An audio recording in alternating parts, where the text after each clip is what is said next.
ঠাকুর দেখতে বেরিয়েছি আমরা এভাবে পোপট হবো সেটা কিন্তু আমরা একদম ভাবতে পারিনি। এই ভিডিওটাও পঞ্চমীর দিন দুপুরে যে আমরা বেরিয়েছিলাম সেটা তোমরা দেখেইছো। কিন্তু সন্ধ্যে বেরোনো আমাদের কোনো প্ল্যান ছিল না, হঠাৎ করে সন্ধ্যের দিকেই প্ল্যান হয় আর আমরা তখনই তিনজন মিলে বেরিয়ে যাই। আর আমরা যে ভাবলাম যে কালীনারায়ণপুর যাবো, ইউজুয়ালি আমরা কালীনারায়ণপুর দশমীর দিনই যাই, কারণ ওখানে একটাই পুজো হয়, মানে একটাই অনেক বড় করে হয়। তো আমরা দশমীর দিনই শুধু দেখে চলে আসি। কিন্তু এবার আমরা ভাবলাম যে পঞ্চমীর দিন সন্ধ্যাটার দিকেই যাই আর গিয়ে ওটা দেখে চলে আসি। আর ওখানে গিয়ে আমরা লিটারেলি পুরো লাইক পোপাটি হয়ে যাই। এখানে পুজোটা এত ছোট করে হচ্ছিল, এবার ইভেন এই যে মাঠটাতে পুরো মেলা হয়, বাট এবার এগুলো কিছুই হচ্ছিল না। এখানে কিন্তু আর কি প্রচুরই বড় করে পুজোটা হয়, এটা পুরো নর্মাল করে হয়েছে। তারপর ওখানে একজন থেকে জানতে পারলাম যে ওখানে কিছু একটা প্রবলেম হয়েছে বা ঝামেলা ওদের পার্সোনাল, তো ওই জন্য এখানে পুজোটা আর বড় করে হয়নি।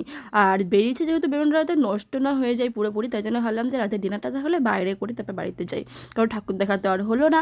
আর তাই জন্য ভাবলাম যে তাহলে পালপাড়ায় যাই। পালপাড়ায় যে রয়্যাল বেঙ্গলটা ওপেন হয়েছে ওটা তাও 6-7 মাস হয়ে গেছে, আমাদের যাওয়া হয়েছিল না, তাই জন্য ওখানেই গেলাম আর রাতের ডিনারটা ওখানেই করে নিলাম। আমার ভয়েসটা প্লিজ একটু অ্যাডজাস্ট করে নিও, পুজোতে এত কোল্ড ড্রিঙ্কস আর আইসক্রিম খেয়েছি সেই জন্য এখন কিন্তু জ্বর, গলা ব্যথা আর গলা বসে গেছে পুরো।